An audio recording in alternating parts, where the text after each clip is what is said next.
Liberty or Death, a manifesto. My heart bleeds for liberty. If you're like me, maybe yours does too. If not, there's a faint chance that you'll find some inspiration and gumption here. Tread on. Keep reading. Let's talk about this business of bleeding for liberty. No one wants to do it. It's not exactly a desirable outcome, and neither is the shedding of the blood of others. But, to quote from our country's declaration and highlight the need for more coordinated action, when a long train of abuses and usurpations pursuing invariably the same object evinces a design to reduce them under absolute despotism, it is their right and is their duty to throw off such government and to provide new guards for their future security. I would not dare say that violence or bloodshed or even drastic political dissolution are what is required right now. In fact, I hope you'll find those ideas as undesirable as I presently do. What is necessary are actions with clear, cogent messages, and not the comfort of the fetal position. The need for human action in the political and social sphere is not some novel idea. People find things to demonize in their societies all the time, people and policies. Sometimes that angst is well-directed, and other times it really isn't. But this is not meant to be a detailed analysis of any of the woes in modern society, at least not with my traditionally detached tone.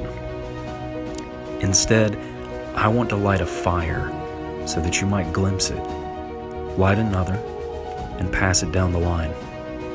But don't just glimpse at it. Stare, and stare long and hard, because we may be on the cusp of more of the times that dry men's souls. Fear and uncertainty often spur people to action, in one guise or another. Fear for public safety has historically come at the expense of individual freedom and the Bill of Rights. Actions driven by fear and uncertainty are often reactionary, not comprehensively thought out, riddled by unintended consequences, and plagued by a failure to solve the problems they meant to address in the first place. Sweeping action in the name of a perceived crisis has nearly always been in the direction of growing government in some form. The self-evident fact of this is that the larger the government, the less room there is for you and for me. Our history is compounded by examples of governmental overreach and tyranny driven by public fear. The governmentally targeted oppression of American Indians is certainly an example, though that engagement is a complicated web to untangle. As is the Jim Crow era, the long-standing subjugation of African Americans and other marginalized groups, the Chinese, Irish, etc., the Patriot Act, the eventual introduction of the income tax, and the fiscal policies of the U.S. government that laid the foundation for the Great Depression, with the resulting growth of government under Hoover and FDR making a self-correcting problem exponentially worse. Calls for immediate and sweeping action in the direction of growing government because of A or B are emotionally appealing. But they have an annoying tendency of coming back to bite us in the rear. The proper action is to avoid intervening in voluntary human transactions at all, only restricting them in the sense that people must be held responsible for transgressions against the life, liberty, or property of others. But the ideological conflict today seems to lie between voluntarists, individualists, such as myself, who believe that coercing people into the service of some collective group is morally wrong, and the collectivists and socialists, who believe that group identities, collective desires, and democracy are more important than the goals, desires, and freedom of people individually. But democracy and collectivism, if not subdued by a godlike reverence for individual liberty, will always, eventually, lead to social instability and unrest. Untempered democracy is evil, It is a system whereby bullies can subjugate free people into political servitude. On that note, we should be able to live freely. That includes having access to all of our money to better support the things that we personally value, like family, charities, hobbies, and entrepreneurship. We should not be burdened by cumbersome regulations implemented from the top down, crony capitalism where markets are manipulated by special interests in government and businesses to the detriment of consumers and other businesses. It must be crippled. It isn't real free market capitalism if the government helps pick the winners and losers. There must exist the freedom to more easily chart our own path by our own visions. No man's utopia is the same as another's. What then of the people, both normal citizens and politicians calling for radical reform today? Whether discussing gun policy reform, environmental issues, welfare reform, market manipulations, preemptive war, or whatever, there's usually a nucleus of fear behind the rhetoric.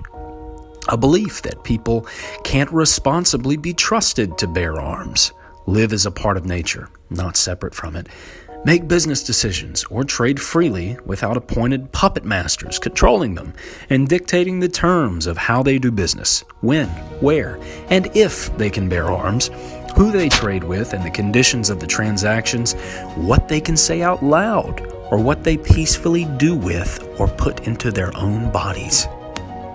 I've heard it argued that those afraid that people will try to trample on their rights must live in a fearful, paranoid alternate reality. To that, I reply whether the belief that freedom must be tempered to preserve public safety is not more rooted in terror. The gun owner or those courted by liberty are not the ones that mistrust their neighbor. If anything, mutual respect and principle must drive societies that value freedom over security. Societies driven by a desire for safety above all else must, by their nature, adopt more horrific visions of man's nature and will appeal to an alleged need to keep people in bondage. Of course, the supporters of safety-first societies would never sell them to you in that sort of packaging. But a spade is a spade. A society driven to bind the liberty of its constituents can never be operating from a truly moral place. You cannot force genuine goodwill toward man, as forcing people to serve others speaks nothing of the content of their hearts and minds. How can you really love your neighbor if you don't trust them with their natural freedom? A long fight to come. What can we do now? Let's face it. People have a tendency to boast. We are usually overconfident of our abilities and unrealistic. Humility is often lost somewhere between the bounds of our right ear and our left one. For sure, many people talk a big game, but most either haven't taken any initiative or don't feel like they can find the time. But if you care about human freedom, as I do, the time for platitudes and empty promises is over.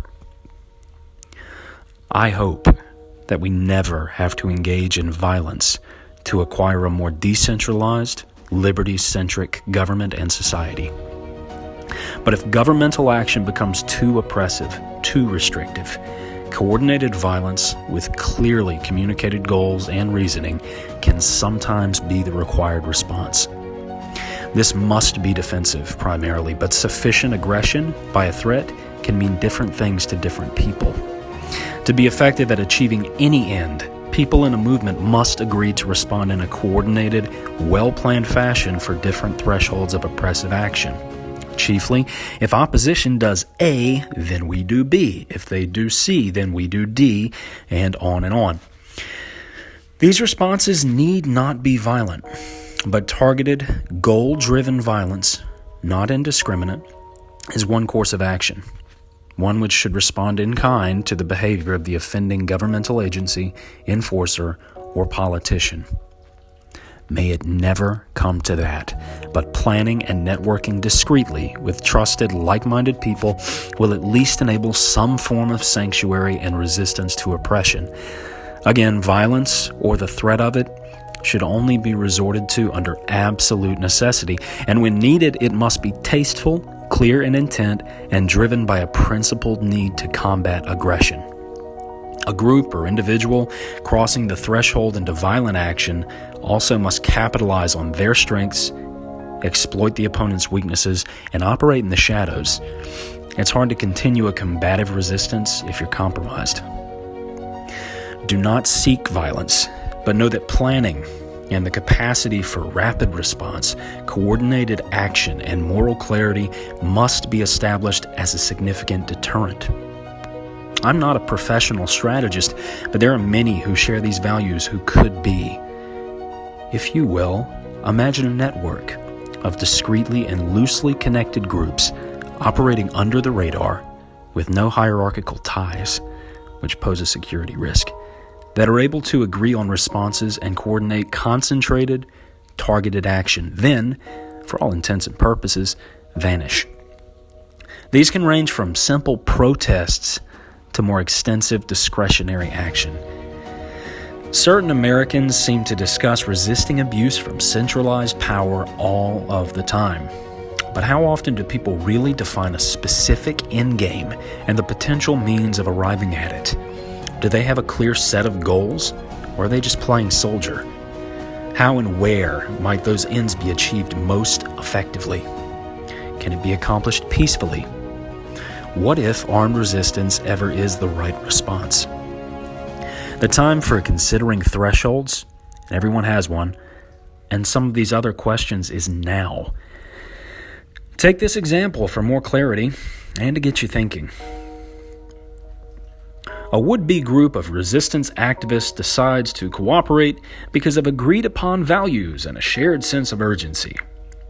Any given number of things could spur them to responding in a variety of different ways, but let's say that an enforcement agency seizes a member of the group and their arms without due process, or when the arrested party has done nothing immoral.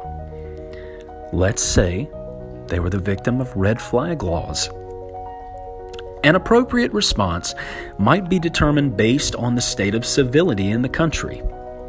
Consider, since the offending enforcement agency certainly initiated an act of aggression against the person for no other reason than the type of property he owned and arbitrary red flag criteria, that may be considered sufficient grounds for forceful response. An appropriate one may be a modified blitzkrieg, lightning war, in which case such a group might still plan ahead, survey the locale where the hostage is being held, identifying weaknesses and appropriate offensive strategies, set perimeter controls and strategic guards to maintain the upper hand in the area, and then determine the best time to move in. Moving in at that point might simply involve swarming into a holding block and demanding that any threats surrender their arms from a dominant position, while forcing the guard or magistrate to free the hostage, with appropriate sentinels posted to counter any response. Then disperse under cover, seizing any stolen property, weapons, or resources quickly. Identities would need to be concealed. In true peacetime, such measures may be too drastic, and peaceful petitions and deliberation may be prerequisite requirements. In a time where governmental coercion and abuse is mounting or rampant, some variation of the above scenario may be justified, but insufficient. In fact, it may be more strategically effective to simultaneously mount massive, multi-county, multi-state raids to free unjustly held prisoners, synchronized and as required. Even if raiding parties are fairly small, if they commence such action at once and in multiple relevant places, maybe some that are irrelevant to create more noise, the result would be to scatter enemy attention and divide their resources. This principle can be usefully applied in the pursuit of a lot of different goals, the short-sighted and the long-term. When it comes to such things, knowing the full capacity of your local government's ability to respond and their resources will make a resistance group all the more effective. Even with the full support of the military or federal government, local government will still be limited by the capacities on hand for some time, until backup arrives. Any action should be conducted with targeted, purposeful, goal-directed intent to avoid clouding the movement's mission and cause with unfettered, indiscriminate, or excessive action. Consider that the strategy above of dividing attention and overwhelming opposition can also be applied peacefully. If you were to organize protests in every county and at an agreed-upon time, the effect would be overwhelming and would grab attention for your cause, i.e. to repeal red flag laws or whatever else. Many strategies that make sense in violent conflict can serve as the inspiration for modified, non-violent action. Success will be determined by the ability of any groups to maintain public support and relevance and to attract new support. Know that not all battles are in the theater of war. The sort of thinking portrayed above should hopefully encourage you to avoid just boasting, shooting guns in the woods, and getting caught with your pants down. Start constructing a grassroots, networked, and scattered deterrent to centralized power now, and keep the tradition alive for your children and theirs as a check to the abuses that so engulf the human endeavor. Think of it as an extra check and balance. Remember always that we don't fear the snake only when it strikes. Be wary of hasty reactionism, but know the need for well-thought-out strategy and collaborations toward a better future. If you're interested in learning more about what effective resistance strategies look like, see Resistance to Tyranny. I know of no better, more thoughtful introduction.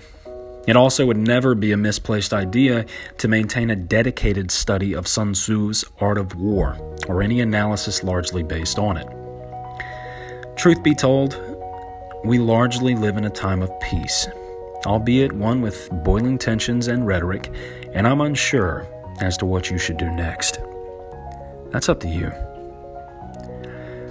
I can say that networking and coordinating among peers is paramount, as the threat to liberty today currently lies with the potential abuse of unrestrained democracy, with subtle hints of violence, coercion, and scare tactics from the typical progressive.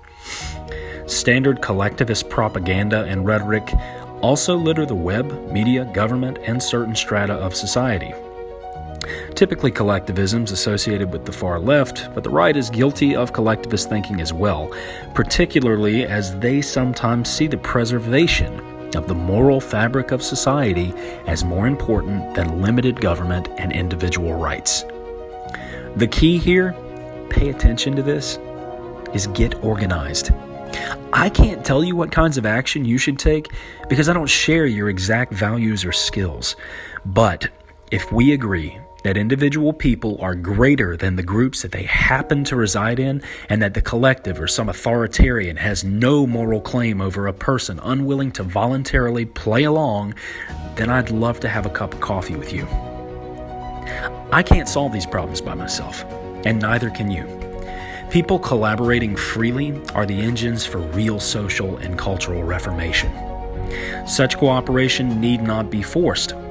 I hope I've inspired you in some small way to realize that if you don't stand for freedom when there's always some idealistic denizen trying to smolder its flame, it will degenerate and chain you, your children, and future generations to slavery, whether it be in one form or another.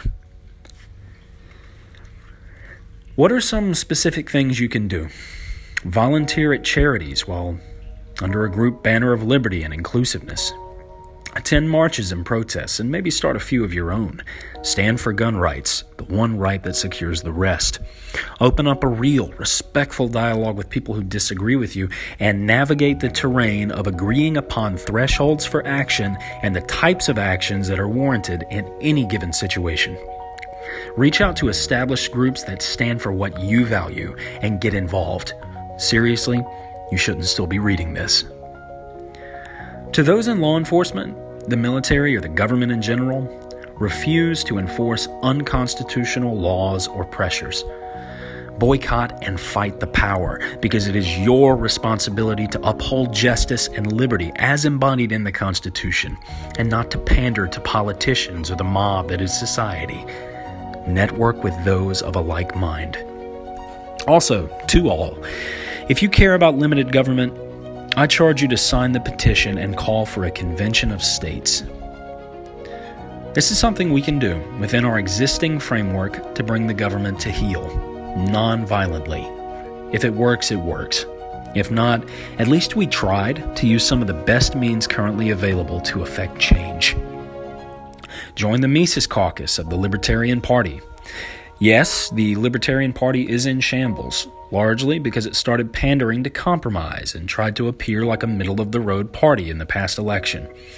And halfway between Democrats and Republicans is precisely the wrong avenue to take. But the Mises Caucus is doing great things and having the right conversations. And if you want a cultural and ideological shift back toward classical American ideas, we need concerted grassroots support. They're the main group calling for rabid political and governmental decentralization, and that needs to be a subject of discussion in the climate of today. You might also look at the Republican Party's Liberty Caucus and even the Free State Project in New Hampshire.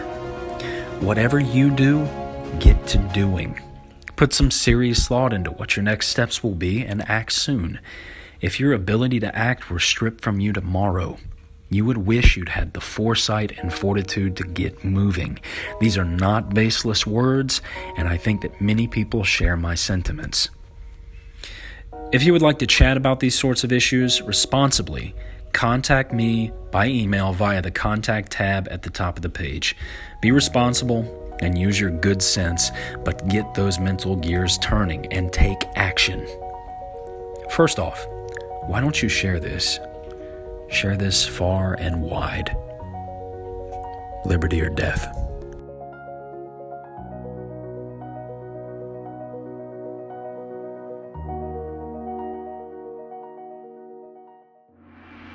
All right, folks, if you like that, definitely subscribe to the channel, like the video, and share it. Share it far and wide, just like I said. And if you would, check out the commentary for this video. You will find the link attached that will take you to the article itself with appropriate sourcing where that's relevant, because I did mention some things that were cited in the article that obviously I couldn't really cite when I was reading it. But I hope you enjoyed it.